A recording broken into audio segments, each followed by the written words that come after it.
We plan to make history here this evening. What's up, everybody? Week 7 of the NFL season is here.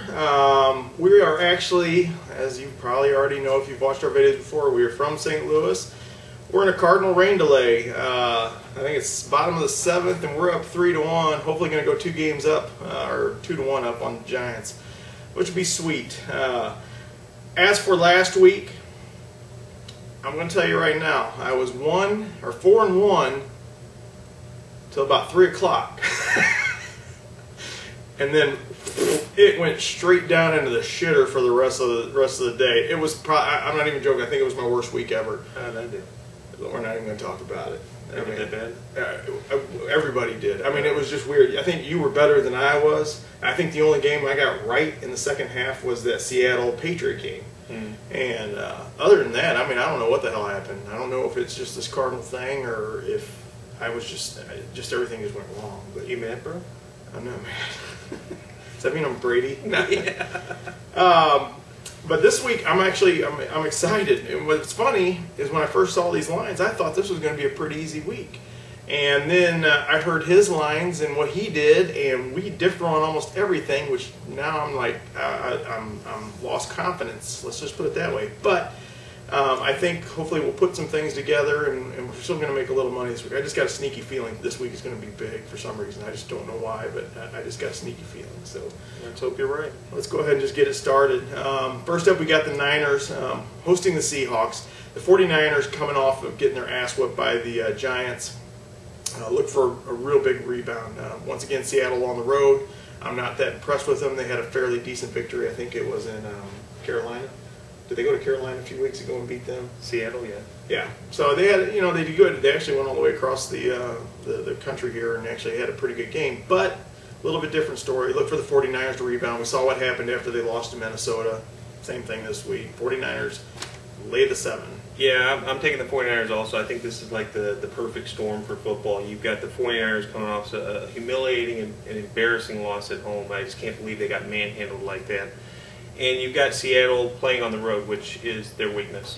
At home, this team is almost untouchable, but when they go on the road, it's a completely different team. So I'm taking the 49ers to cover 7 here. And next up, we got another game here that, to be honest with you, I really could care less about. But we got the Bills hosting the Titans. Give me the Bills -3. A good effort against the Cardinals last week. Titans still, I think it's going to be Hasselbeck leading the way. Give me the Bills -3. I think their offense gets it done. Yeah, I'm kind of the same way. I'm taking Buffalo to cover 3 just because they're at home. Even though Tennessee looked well against Pittsburgh, but Pittsburgh doesn't look the same this year. Just doesn't. So I don't want to put too much credit into that, but I'm definitely going to take the Bills here. And next up we have the Minnesota Vikings, who I'm not even going to joke. We didn't do their game last week because it wasn't because we hate you, Gio. No, it's not that. I don't think there was a line last week because I think they were waiting to see what RG3 was going to be, if he was going to be starting or playing because he was coming off that concussion. And I'll be honest with you, I wish I wouldn't have touched him this week because they screwed up 3 of our parlays last week, not being able to beat the... Because we would have taken Minnesota last week. Yeah, we would have taken Minnesota. So. I think I had Minnesota actually money line winning that game and then covering on the other 2, which I think it was only a 1.5 when we put the numbers down. But RG3 just ripped him a new one. I mean, coming off that concussion, go figure, he runs for 138, and I think he threw for maybe 186, but... he was very effective. So against their defense, which I thought would be able to contain him, but they don't. But this week, -6. I'm taking the Vikings. Cardinals on the road. Skelton's playing. I think Cobb lost a rib or something. I think his ribs are still on the field. I just don't like what's going to be happening with the Cardinals probably over the next few weeks. They started out hot. Look for them to kind of backslide to where we probably thought they were. Defense still decent, but no. Yeah, I'm going to take Arizona to cover. I like Minnesota to win this game, but I think it's going to be a low-scoring, close game. The one thing I look at, even though it's Skelton coming in, he was the starter at the beginning of the year. Right. So it's not like that's a big change for him. Their problem is no running game. They have absolutely no running game. And if you're just going to drop back and pass, I look for Allen to possibly have a big game. But I still like Arizona with their defense to be able to stay in this game, keep it close. Lose, but I'll take Arizona +6 to cover. And next up we have the Colts getting handled by the Jets last week after their big win over the Packers. Really? Go ahead and give me the Colts this week, -2.5. Lay the points. The Browns, and this is on Wednesday, 5-ish, so I don't know the status of Richardson. I think with him not being in there, they're not as effective. He's a rookie, but he still helps them. Give me the Colts. Lay the 2.5. Yeah, I'm going to take the Colts also. I think the offensive output last week was maybe an aberration for Indianapolis. Coming home, I kind of go back to 2 weeks ago when they beat Green Bay. Yep. I'm going to take the Colts to cover 2.5 here. And next up we have the Ravens traveling to Houston. Houston is a 6.5-point favorite at home. Give me Texas in this one. And this was, we actually differ in this one, but for some reason, I'm just really confident in this with the loss of Bray Lewis, the loss of that rookie corner. I can't think of it. Yeah. And the Ravens have had trouble stopping the run. Look for Foster to rebound off his crappy game from well, not crappy in the sense of Chris Johnson crappy, but in the sense of Andre Johnson. What's his name? Arian Foster. Good Lord. See, I just had a stroke right here on TV again. This is what I have to watch every week. I have to watch continuous strokes. But look for Foster to have just a monster game in this one. I really think that the Texans are going to reestablish their dominance. I'm taking Baltimore to cover here. I think Houston will win a close game. And the reason I'm doing that is Baltimore still has solid players. You got Haloti Ngata, you got Ed Reed. There's still some solid players on defense, but what I look at is Baltimore still has a very capable offense. With Ray Rice, you got Joe Flacco, Torrey Smith, Anquan Bolden. I look for them to be able to score against the Texans.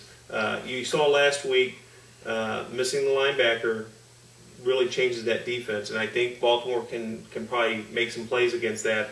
So I like Baltimore to cover the 6.5 here. And next up we have our, should be 4-2 St. Louis Rams. 5-1.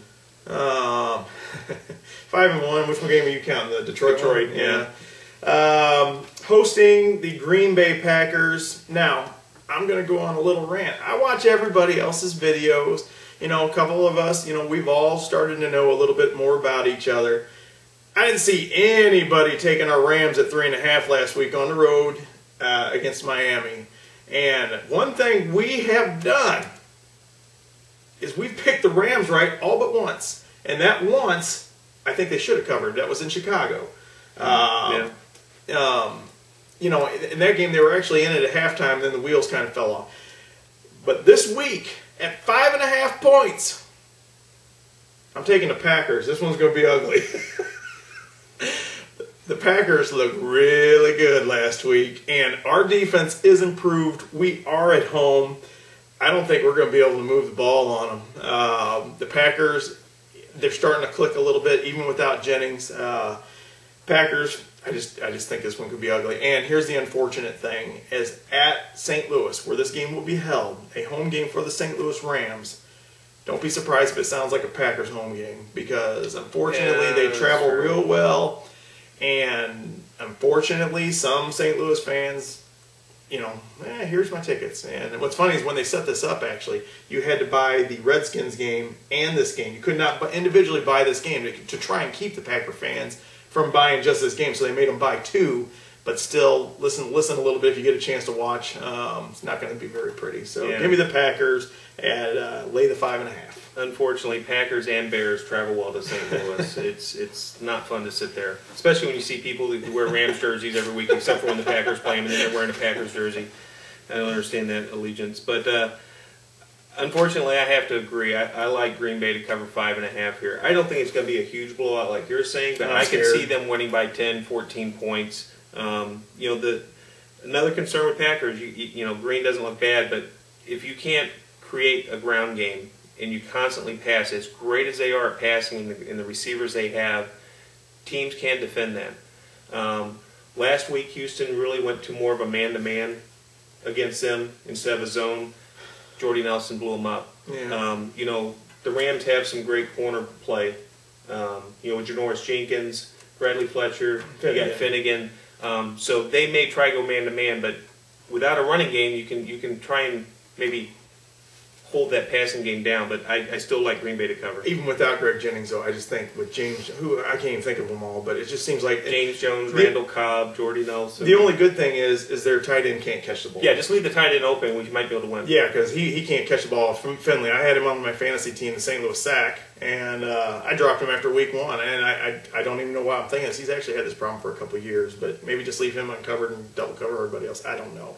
But unfortunately, I think you're right. Unfortunately, it might get ugly. And I just hope it's not a kick in the nuts like I'm predicting, because I think we've had baby steps forward, and just to get kicked real hard right in the nuts, I don't want to be set back too far, because I'm hopeful. Next up, we have the Panthers hosting the Cowboys. The Cowboys, good luck. They might win this game. I don't expect them to. 2-point favorite on the road. I don't like it. Give me the Panthers. Take the 2 points. The Cowboys just don't have their shit together, just plain and simple. You know, if they can get the run game going, and Murray's hurt now. Well, Murray's hurt. So you got Felix Jones, which, oh yeah, he's another addition to the St. Louis Sack. Oh, by the way, the St. Louis Sack, I keep saying this, I'm in a couple leagues, and that's only. I got one that it's just kind of family and friends. Actually, I got like an ex-wife involved, Brian's involved, my kids involved, a couple of my kids' friends, and we're not really, this is all just a pride thing. I mean, we don't even have anything on the line on this one, but it's still fairly competitive, because let's put it this way, I lost my ex-wife a few weeks ago, and I was pissed. And it doesn't cost me a dime, but just the fact that she beat me just pissed me off. My other league is with, if you've seen our videos, there's a guy called The Talk Rapper. He's from Detroit. He started these videos about the same time we did, and we started a fantasy league, which I think he tried to get a whole bunch of people in, but you know, maybe next year you'll see how this works so well. We'll all get a big league together, like 20 teams, but we got like a nice 18 league, and myself, Brian, Talk Rapper, and I think some of his friends, I think his sister and stuff like that. But just to let you know, I have a bye this week. I'm the only team in the league to get a bye. Isn't that something? What? Oh, I have to look at this guy. Oh, are you playing me? Because, let me explain something. I've got 7 fantasy leagues, all right? And I was able to make 4 of the drafts. So 3 of them, they had to do a computer draft. And for this league, it actually gave me a decent team. I've got some good players. His wide receivers are awesome. But my wide receivers are awesome. My running backs are in. But quarterbacks. I was 0-5 going into last week. I'll be honest with you. All the teams that did the computer drafting for me, I'm not doing great in. The ones I did the drafting in, I'm actually in first or second. So I'm doing really good in those. But I'm 0-5 in this league, and I'm playing whoever it was. They're 1-4 or whatever. The Dorothy Rack or something. Yeah, and I'm up, and last second of the game, Monday night, they get some points, and I lose by 0.3 points. I was just like, you've got to be shitting me. I looked when I saw you were late, and I looked at like, you lost. I was like, are you shitting me? So, I give up on that one. I don't care. That's just a little insight. I hope you fast forward through that shit. I'll take the Cowboys -2. I think they're playing better. I know they had that game 2 weeks ago where they just completely looked out of sync on the offense, but I like them against the Carolina Panthers. And next up, we have the Giants hosting the Redskins. Obviously, the Redskins coming off a very good victory over Minnesota. The Giants coming off of just an ass whooping of the San Francisco 49ers. 2 teams playing well. Look for a close game. Give me the Redskins +5.5. I don't know if they win this game. Giants, I've got actually marked to actually win this game, but give me the Redskins covering 5.5. Yeah, I kind of worry about this game just for the fact that I think it was last year that the Giants were doing so well, and Washington went there and just blew them out. And I think it was a blowout. I can't remember it. It was not pretty. And I worry about that. And I also worry about a letdown after that big win against San Francisco. But I like the Giants at home with the 5.5. And next up we have the New Orleans Saints. Looking better. That's my second team. Going to the Buccaneers to play. Now this generally is usually a pretty close game no matter what. I just don't know. I just really think the Saints are kind of starting to click a little bit, even without their head coach being there. Give me the Saints covering 3 points, no problem. I just don't think the Buccaneers will be able to catch up in a running match. So, yeah, I'm taking the Saints too. Had a week off, week to prepare, week to regroup. Had a good game last time against San Diego. Of course, who's not winning against San Diego lately? So I'm going to take the Saints and the 3 points. And next up we have the Patriots hosting the Jets. The Patriots are the biggest line I think of the week right now. A 10.5-point favorite. Go ahead and give me the Patriots. Look for them to put a drumming on them. If this was at the Jets. I don't think the line would probably be 10.5, but I would probably take the Jets at home. But since they're not at home, give me the Patriots 10.5. Yeah, I think the last few times the Jets have gone to New England, they've just got annihilated. Considering what happened last week in Seattle, you got to think that New England has a chip on their shoulder. I'm taking New England at home. And next up we have the Raiders hosting the Jaguars. I'm going to take the Jaguars. The only reason being is I think that Maurice Jones-Drew maybe will be able to run the ball on the Raiders. Raiders might win this one by 3 points, but the point spread's 4, so go ahead and give me the Jaguars. They've had a week to prepare.